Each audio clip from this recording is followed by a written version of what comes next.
In this video, we'll be taking apart the Google Pixel 11. If you're interested in seeing more videos like this, make sure you subscribe and click on the notification bell so you'll be notified once I upload a new video. Also, if you need any tools, there are links in the description.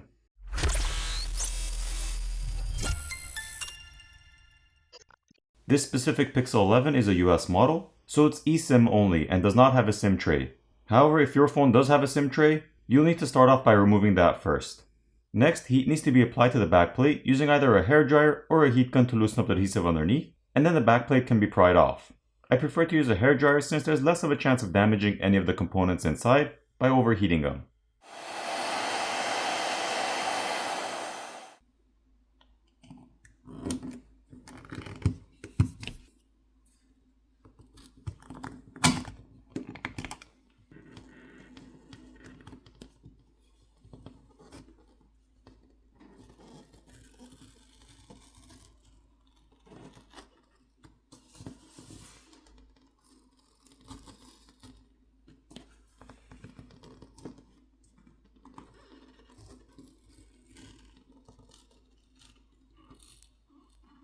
The backplate can now be lifted over, but be careful since the flex cable for the sensors on the back as well as the flash is still attached to the main board.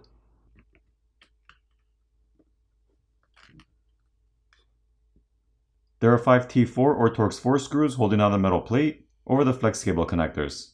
The screws are not all the same size or length, so make sure to keep a track of which screw goes where.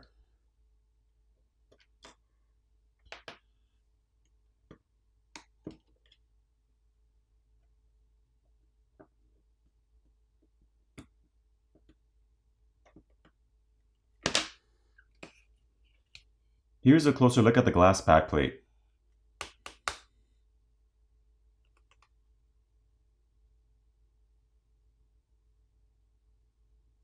The glass camera lens cover can be replaced by applying heat and prying it off.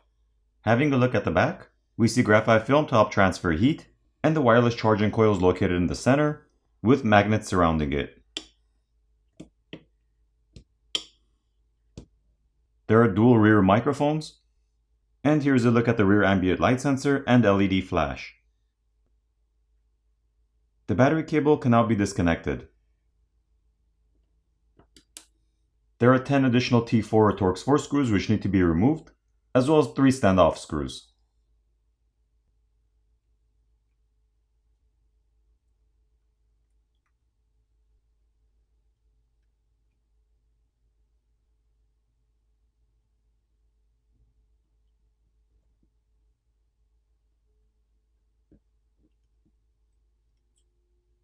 There are 2 more T4 or Torx 4 screws that have to be removed.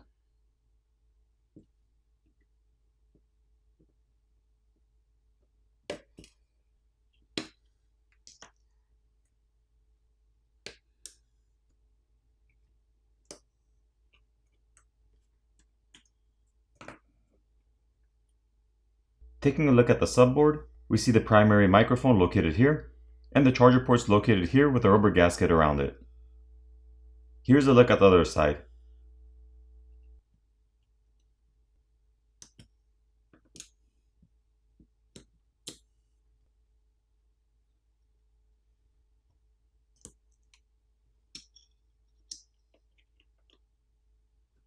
Taking a look at the camera assembly, we see the 48 megapixel main camera, the 13 megapixel ultra wide, and the 10.8 megapixel telephoto lens.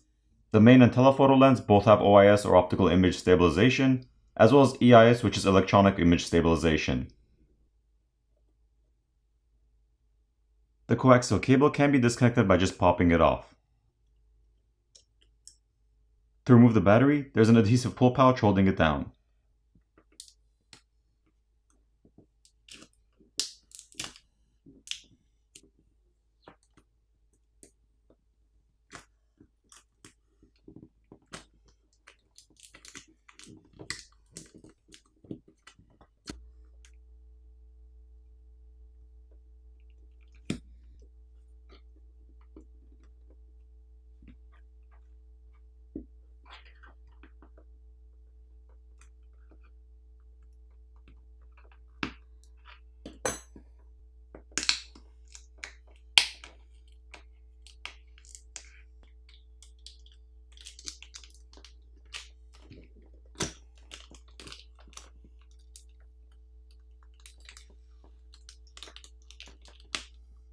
This is the 4985 mAh battery. This adhesive pouch isn't the easiest to use and will require some heat or isopropyl alcohol to help you pry it off.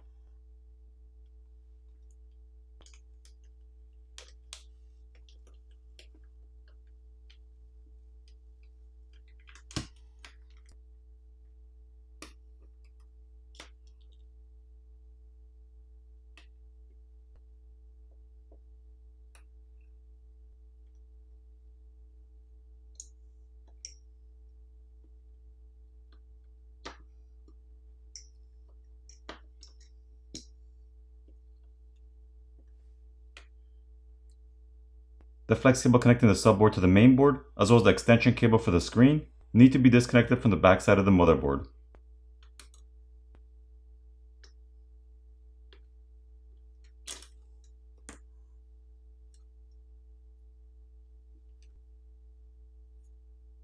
Looking at the main board, we can see the 5G millimeter wave antenna on top, which can be disconnected by disconnecting the flex cable.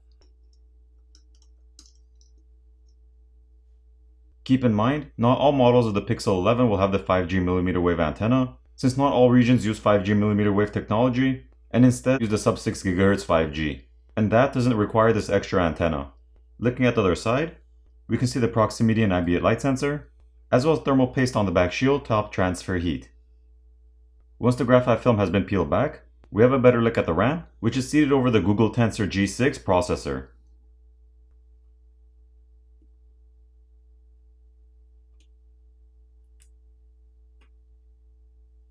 This is the 10.5 megapixel front-facing camera.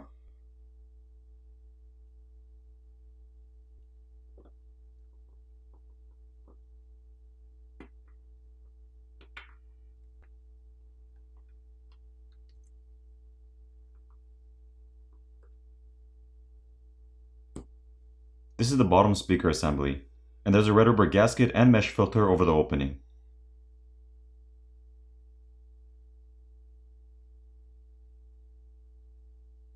The haptic feedback or vibrator motor is located on the bottom corner, which is held down with some adhesive. To replace that, just apply some heat and pry it off.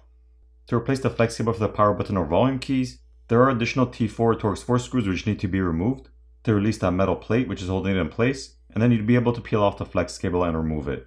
There are two antenna boards on top, one on the top corner and one next to the top speaker, and there's an additional microphone on this antenna board. If you need to replace this speaker, you would also have to remove this T4 or Torx force screw to remove that antenna board which is holding on the flex cable for the speaker, at which point you would heat up and pry off the top speaker from the frame. So when it comes to replacing the screen, this flex cable is just an extension cable which connects the screen cable to the main board, so you wouldn't disassemble anything from the back. Instead, you would heat up the front of the phone where the screen is to loosen up the adhesive underneath. You'd then pry the screen off from the frame, and then disconnect the flex cable for the screen from the back of the screen, and then reapply new adhesive and reapply the new screen. Now I'm not going to pry the screen off, since it does pose a high chance of damaging a working screen. Now as far as a vapor chamber goes, this phone does not have a vapor chamber. However, there is a 3D layer of graphite, as well as graphite film to help transfer heat. For the repairability score on this phone, I give it an 8.5 out of 10.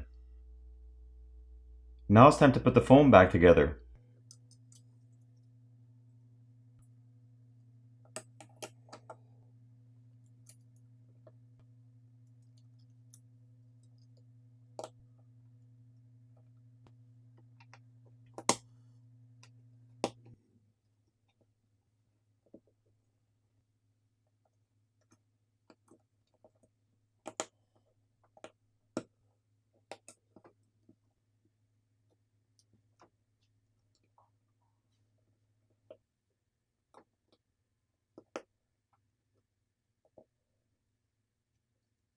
Once everything's back in place, apply new adhesive and reapply the back cover. Flip over the phone, power it on, and you're done. I hope you enjoyed this video, and I'll see you in the next one.